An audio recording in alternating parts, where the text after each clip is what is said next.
আজ আমাকে কথা বলতেই হবে ইনশাআল্লাহ, কারণ আগামীতে আবার আপনাদের সাথে দেখা হবে কিনা আমি জানি না। কথা বলতেই হবে। বসেন, কেউ দাঁড়িয়ে থাকবেন না। আমি দেখতে পাচ্ছি বাংলাদেশের ভাগ্য আকাশে উত্তর গগনে কালো মেঘ জমা হয়েছে, ঝড়ের পূর্বাভাস লক্ষ্য করছি। যদি মোকাবেলা করতে না পারেন সক্ষম ভাবে, এমন অন্ধকার গাঢ় কালো অমাবস্যার রাত আসতে পারে যার সুবে সাদেক হওয়া অসম্ভব। সুতরাং আপনারা কি কাপুরুষের মতো কাফের মুশরিকদের গোলামি করে মরতে চান? বিড়ালের মতো 500 বছর বেঁচে থাকার কোনো লাভ নাই। সিংহের মতো 1 ঘন্টা বাঁচতে চাই। আমাদেরকে বলা হয় সাম্প্রদায়িক উস্কানিমূলক কথা নাকি আমি বলি। পত্রপত্রিকা দিছে না তারা? সাম্প্রদায়িক উস্কানি কথা, সাম্প্রদায়িক উস্কানিমূলক কথা বলি।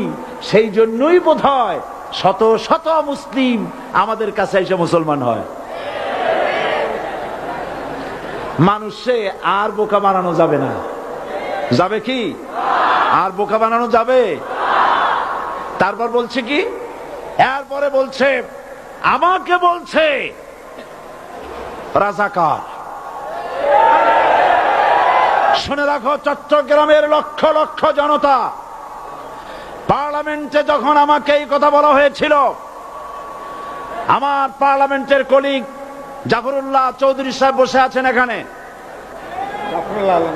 হ্যাঁ, জাফরুল ইসলাম চৌধুরী বসে আছেন পাশে, প্রধানমন্ত্রী সুদ্ধা, অন্তত 3 শতাধিক পার্লামেন্টের সম্মানিত সদস্যরা সেদিন বসা।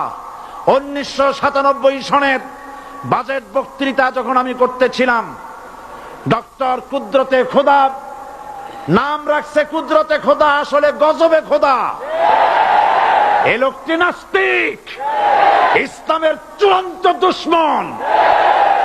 তার প্রণীত শিক্ষা ব্যবস্থার যখন সমালোচনা করছিলাম, ট্রেজারি বেঞ্চ থেকে আমাকে বলা হলো রাজাকার। আমি আমার সমস্ত শক্তি একত্রিত করে বলেছিলাম শুধুমাত্র হিন্দুস্তানের রাজাকারেরাই আমাকে রাজাকার বলতে পারে। আমি বলেছিলাম 1973 সন পর্যন্ত আমি বাংলাদেশের কোন রাজনৈতিক দলের নেতা এবং কর্মী ছিলাম না। আমি রাজাকার নই। আমাকে রাজাকার বলে যদি তাকেও প্রমাণ করতে না পারে 10 কোটি টাকার মানহানি মামলা দায়ের করব। আমার এই বক্তব্য সারা দুনিয়া শুনেছে। পার্লামেন্টে আমার এই বক্তব্য রেকর্ড হয়ে আছে। সেদিন 3 শতাধিক পার্লামেন্ট মেম্বারের কেউ আমার চ্যালেঞ্জ গ্রহণ করেন নাই। যে কোনো ব্যক্তি পার্লামেন্টে গিয়ে আমার বক্তৃতা দেখে আসতে পারেন। এরপরে 1997 সনের 7 অক্টোবর দৈনিক জনকণ্ঠ পত্রিকা যখন আমার বিরুদ্ধে লিখলো, সেই পত্রিকায় সাইদির ওপেন চ্যালেঞ্জ 8ম পাতা, 1997 7 অক্টোবর, এত বড় 2 কলামে হেডিং। সেখানে আমি বলেছি বাংলাদেশের সকল সাংবাদিক, গোয়েন্দা বিভাগ, বাংলাদেশের সকল বুদ্ধিজীবীকে আমি আমার পিরোজপুরে আমন্ত্রণ করছি। আমার উপস্থিতিতে যদি কেউ প্রমাণ করতে পারে বাংলাদেশের স্বাধীনতা যুদ্ধের বিরুদ্ধে আমার কোনো ভূমিকা ছিল, সজ্ঞানে স্বেচ্ছায় জাতীয় সংসদের সদস্য পদ থেকে পদত্যাগ করব। 3 বছর পার হয়ে গেছে, আজ পর্যন্ত কেউ এই চ্যালেঞ্জের মোকাবেলা করে নাই। সুতরাং আমাকে যারা রাজাকার বলবে তারা পিতৃ পরিচয়হীন অবৈধ সন্তান। 1971 সনের, শোনো মুসলমানেরা, 1971 সনের কোন কাদা সাইদির গায়ে লাগে নাই। আমাকে রাজাকার বলে জনগণ থেকে বিচ্ছিন্ন করবা, জনগণ থেকে আমারে বিচ্ছিন্ন করা যাবে না। কারণ এই জনগণ আমার জন্য আসে না, এই জনগণ আসে আল্লাহর কোরআনের জন্য।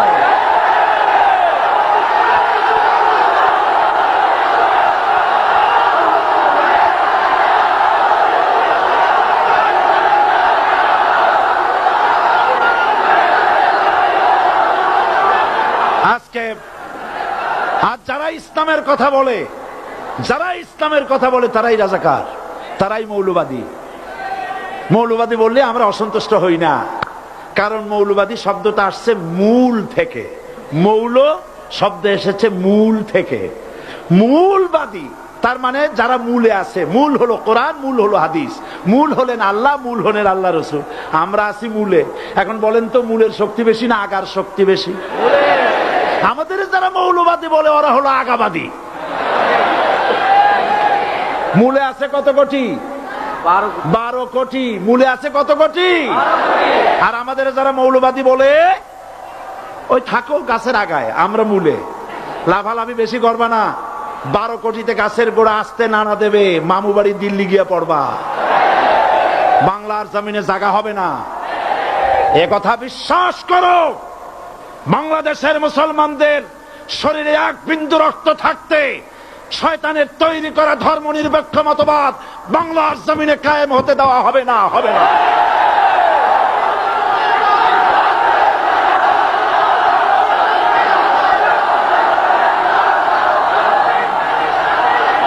রাসূল করিম সাল্লাল্লাহু আলাইহি ওয়াসাল্লাম কোরআন প্রতিষ্ঠার জন্য আন্দোলন করেছিলেন। আয়াতুল কুরসি আমাদের সে কথাই শিখেছে। আল্লাহ রাব্বুল আলামিন বলেন, আল্লাহু লা ইলাহা ইল্লা হুয়াল হাইয়ুল কাইয়্যুম। প্রাণ খুলে পড়েন, আল্লাহু লা ইলাহা ইল্লা হুয়াল হাইয়ুল কাইয়্যুম। আল্লাহ হচ্ছেন তিনি যিনি ছাড়া কোনো ইলাহা নাই, আইনদাতা নাই, বিধানদাতা নাই। আমরা মানুষের তৈরি করা আইন মানি না। 12 কোটি মুসলমানের দেশে আইন তৈরি করবে মানুষ, আমরা মানব না।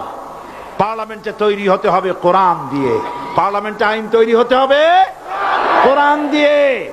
সুতরাং ভয় যতই পান আর যতই ষড়যন্ত্র করেন, 4 দল যখন একত্রিত হয়েছে, ঐক্যবদ্ধ থাকবে, সরকার ঐক্যবদ্ধভাবে গঠন হবে, নির্বাচন ঐক্যবদ্ধভাবে হবে এবং কোরআন হবে, আল কোরআনের পার্লামেন্ট হবে বাংলাদেশে।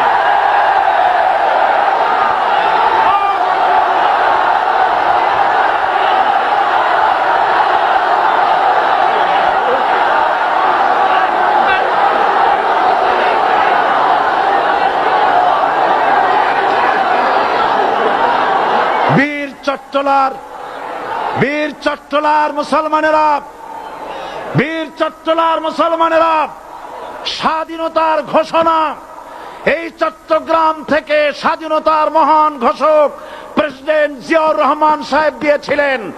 এই চট্টগ্রাম থেকেই ইসলামী রাষ্ট্রের ঘোষণা হবে।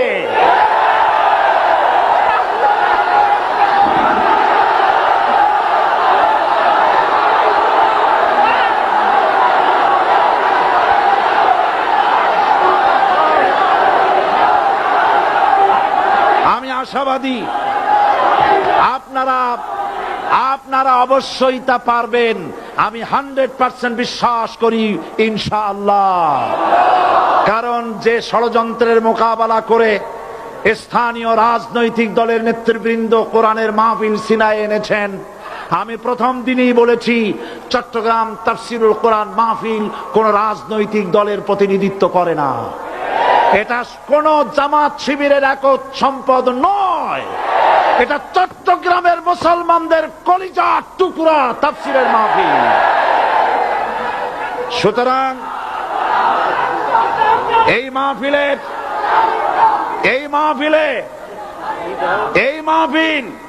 চট্টগ্রামে থাকবে ইনশাআল্লাহ কিয়ামত পর্যন্ত। 144 ধারা 288 হয়ে গেছে, ষড়যন্ত্র পায় পায় চলে গেছে। আমি ওই সব ছেলেদের বলি, সরকারি দলের ছাত্র হইয়া মুসলমানদের বিপক্ষে যাইও না। এদেশের ভাগ হয়ে